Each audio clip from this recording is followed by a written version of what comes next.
Friends, ఈ ఇండ్లు చూడండి. తూర్పు అద్దు చేసి పశ్చిమం 10 అడుగులు ఖాళీ స్థలం విడిచి ఇండ్లు కట్టినారు. నైరుతిలో అంగడి కట్టినారు. ఇక్కడ అంతా అరుగులు మాత్రమే ఉన్నాయి. అంటే నైరుతి మాత్రం రూమ్ ఉంది. ఇక్కడ ఈ రూమ్ అంగడి కట్టి ఇక్కడ అంతా అరుగులు ఉన్నాయి. ఉత్తరం వీధి, పశ్చిమం వీధి వాయువం బ్లాక్ అంటారు. ఫ్రెండ్స్, ఈ ఇండ్లు చూడండి. ఉత్తరం వీధి కలిగిన స్థలం వాయువం బ్లాక్ అయితే పశ్చిమాన 10 అడుగులు విడిచి తూర్పు అద్దు చేసి కట్టినారు. పశ్చిమాన 10 అడుగులు వేసి అరుగులు వేసినారు. నైరుతిలో మాత్రం అంగడి కట్టినారు. అంటే పశ్చిమ నైరుతి పెరిగినట్లు, వాయువం ఖాళీగానే ఉన్నట్టు. ఆ ఇంటి యజమానికి 3 కుమారులు, 2 కుమార్తెలు ఉన్నారు.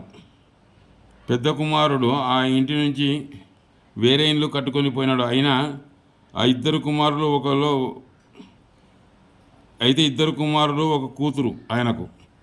ఆ ఇంటి పెద్ద కొడుకు 2 కుమారులు ఒక కూతురు.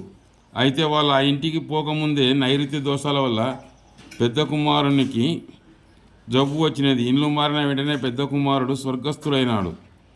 ఆడపిల్లల పరిస్థితి బాగలేదు. ఇక 2వ కుమారుడు తాగుడుకు బానిసై అతను కూడా స్వర్గస్థుడైనాడు. ఇక ఆ ఇంట్లో 3వ కుమారుడు నివసిస్తున్నాడు. అతని పెద్ద కుమారుడికి బోన్ క్యాన్సర్ వచ్చి కాలు కట్ చేసినారు. అతను కూడా బోన్ క్యాన్సర్ వచ్చి అతను కాలు కట్ చేసినాక కాలు పైకి ఎగవాకి అతను కూడా స్వర్గస్థైనాడు. అయితే ఆ ఇండ్లు మొదలు పెడితేనే ఆ ఇంటి యజమాని కూడా స్వర్గస్థైనాడు. తర్వాత అతని కుమారులకు ఇలా జరిగినది. అక్కడి దోషాలు: 1, తూర్పు అద్దు చేసి కట్టడం. 2, పశ్చిమం ఖాళీ స్థలం వదిలి ఇల్లు నిర్మించడం. నైరుతి పెంచి అంగడి కట్టడం. ఫలితంగా పశ్చిమ భాగ దోషాల వలన ఆ ఇంటి యజమాని లేకపోవడం, ఉన్న అనారోగ్యవంతులుగా అసమ్మతిగా ఉండడం జరుగుతుంది. తూర్పు అద్దు అయితే వంశం లేకపోవడం, ఆడపెత్తనం, విధవ పెత్తనం జరుగుతుంది. అక్కడ 2వ కుమారునికి వంశం లేదు.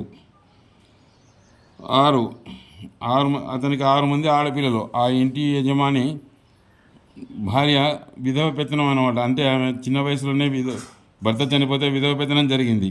నైరుతి దోషాలకు ఈశాన్య దోషాలు తోడై ఆ ఇంటి పెద్ద కుమారుడు ఆకస్మికరణం లేదా గురి కావడం జరుగుతుంది. దీర్ఘరోగాలకు, తలకు, వెన్నెముకకు, కాళ్ళకు, నరాలకు, క్యాన్సర్కు వచ్చే టీవీ వంటి దీర్ఘరోగాలకు గురి అవుతాడని శాస్త్రం చెప్తుంది.